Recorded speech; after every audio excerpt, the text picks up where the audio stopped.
বিচার বিভাগে চাকরি করি। বিচার বিভাগে চাকরি করার পরে আজকে বিচারক বিভাগের সমস্ত বিচারকদের স্বতন্ত্র স্কেল, কিন্তু কর্মচারীদের আমরা আজকে সেই স্বতন্ত্র স্কেলের মধ্যে ঢুকতে পারি নাই। তারপরেও আপনারা জানেন আমরা বিচার বিভাগে সারাদিন নিরলসভাবে পরিশ্রম করে রাত 9টা-10টা পর্যন্ত কাজ করতে হয়, অথচ বিচার বিভাগে চাকরি করি। কিন্তু সংস্থাপন মন্ত্রণালয়ের অধীনে আমরা এখনও নিয়োজিত।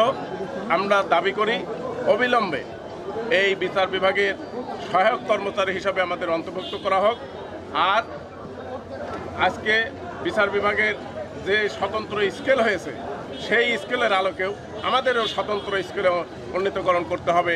এই দাবিতে আমরা কেন্দ্রীয় ঘোষিত কর্মসূচির অংশ হিসাবে আজকে কুষ্টিয়া জেলাতেও আমরা কর্মসূচি পালন করছি। এবং আমি মনে প্রাণে বিশ্বাস করি বাংলাদেশ বিচার বিভাগে যারা চাকরি করেন তারা জনদুর্ভোগ চিন্তা চেতনা করে আমরা কেন্দ্রীয়ভাবে কর্মসূচি নিয়েছি কোর্ট চত্বরে, যাতে কোনো প্রকার জনগণের ভোগান্তি না হয় এই বিবেচনা করে আজকে আমরা কর্মসূচি পালন করছি। আমরা অবিলম্বে মনে করি আজকের এই কর্মসূচির মাধ্যমে আমাদের মাননীয় প্রধান উপদেষ্টা ডক্টর মোহাম্মদ ইউনূস সাহেব এইটা বিবেচনায় নিয়ে অবিলম্বে আমাদের দাবি দাওয়াগুলো বাস্তবায়ন করবেন।